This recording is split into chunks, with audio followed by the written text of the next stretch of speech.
The final cut has just come out to this well-acclaimed game that has solidified itself as a definitive contender in the story-driven, choice-based game genre. It's won awards, and the game structure along with how the story is presented creates something I haven't seen before. And yet, even with all these positive qualities, after finishing the game I felt unsatisfied. The narrative overshadowed by the phenomenal game system is layered on top of it, the characters varying wildly in intrigue, in a world that the more I experienced it, the smaller it felt. By the end, I loved so many aspects of it, but then there were so many parts that dragged it down. The art style is so cool with each skill and thought in the thought cabinet having an abstract piece to represent it, and the main character's internal struggle serves as a powerful motivator to keep playing through the game and discovering yourself. But before I get into all that, today I'm going to be taking a look at this choice story juggernaut and see what exactly makes it so polarized for me, with Disco Elysium, the final cut. Let me start off by saying this isn't a bad game.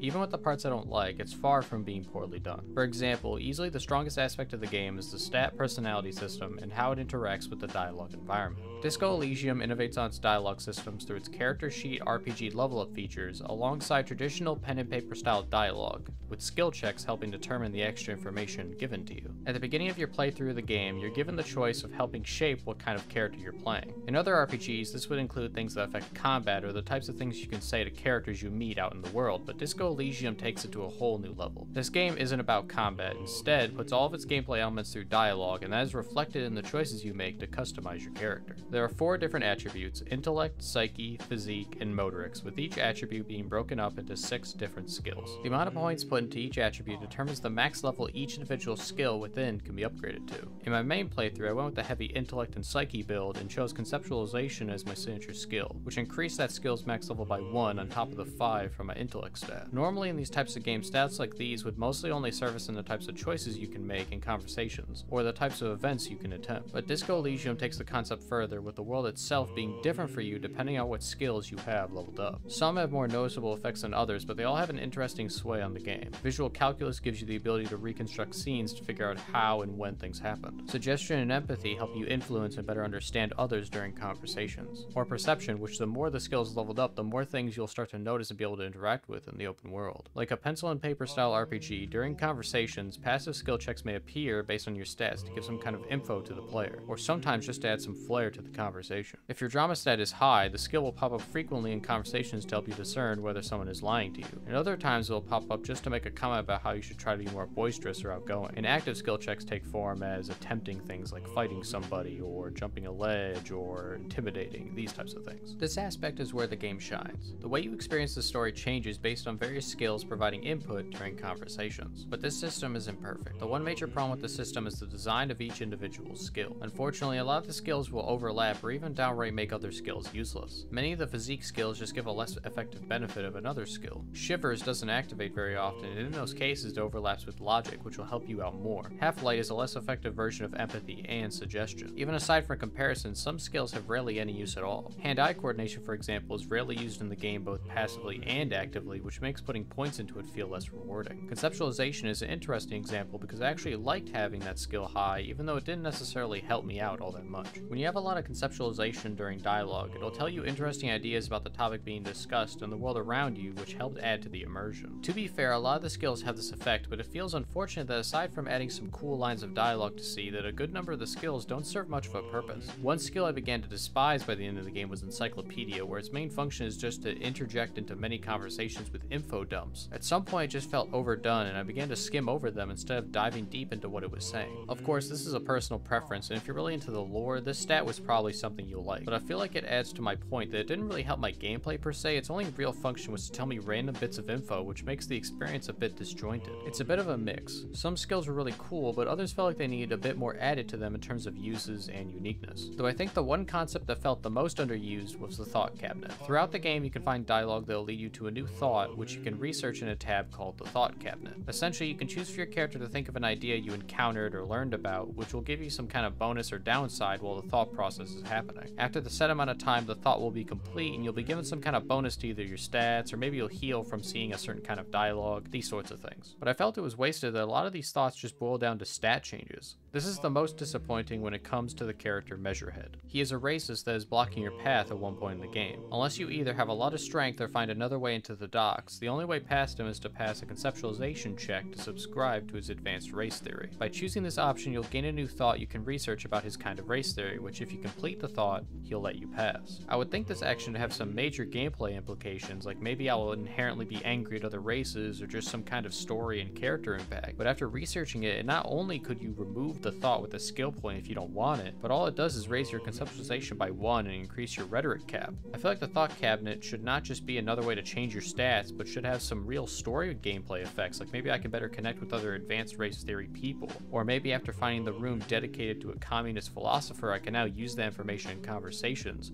after adding it to my thought cabinet. I just feel like the thought cabinet is such an amazing idea that ultimately didn't reach its potential. This game isn't all just about an interesting dialogue system though. Its main focus after all is the story and world, but this is the area I think where the game falls short the most. It has such a strong gameplay system with some great moments of writing and character work, but the story overall by the end felt hollow. Don't get me wrong, this story definitely has its moments, particularly everything involving Henry's struggles with his past are very well written, but the rest of the plot kind of falls flat for me. The murder mystery at the beginning isn't that compelling of a driving force, with the whole thing being undermined when it's found out who actually killed the guy. This may be a bit spoilery, so you can skip ahead a couple seconds if you don't want to hear this.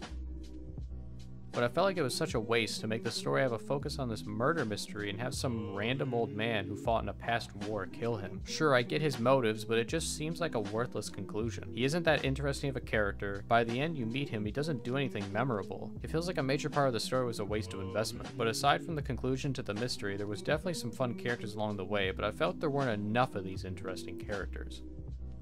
Or at the very least, I felt like most of the interesting characters didn't have that much of a place in the story for long. Like the head of the dockworkers union, the first time you meet him is tense and interesting. He is shifty, so your stats and choices mean a lot in this moment, and I could really see the depth just from one interaction. However, after essentially one interaction, you're kind of done with him, which normally would be completely fine, but I feel like this story doesn't have the right characters in the story long enough. I would have much preferred for Titus and his group to have been replaced with the union leader in terms of story appearance. I think this speaks to an overall problem I have with the game, is that while the game does have a lot of characters that have great bits of dialogue and writing tied to them, there are very few of those characters that I thought were fun to talk to. Kuno is one of the earliest examples of a fun character to talk to, with his funny way of speaking and interesting dynamic with people of the city. Luckily, he does stay relevant in the story for some time, so he definitely wasn't wasted. I also felt there were too many characters in the story that just served a purpose, instead of actually being full-fledged characters and people. For a game that has some really amazing dialogue and character writing, I'm surprised by how much of the people in this story are less characters than they are info dumps. Titus was definitely a developed character, but when I was walking around the city talking to people to see who could have been smuggling in drugs to the harbor, most of them fell flat. They had some backstory, sure, but for me there's a difference between a well-displayed character and something with a backstory. But even with these negatives, it gets muddied when we get to the bits of the game that soared above everything else, and my favorites by far. While playing the game, the one thing pushing me forward the most was anything related to my character's struggles, his past, and the talks about life itself. The first thing that gripped me were the dreams. Dormant parts of your body coming to life to speak to you about what you should and shouldn't do. The way your dreams lessen as time goes on because you push through the fog that the dreams represent. The times where you're talking with your partner on a swing set while looking at a destroyed car, speaking on your life with him. The moment where you fall asleep before the ending and confront the woman of your past. And I must say, that moment hit me so hard. Not only can I relate to the dagger she put into her words towards the cop, but everything about the scene, from the art to the writing, was moving. It was so good that by the time I got to the mystery ending right after, I didn't even care about it. My ending for the game was that final dream sequence. While there is one more contender, though, it feels more like an after credit scene, the Phasmid,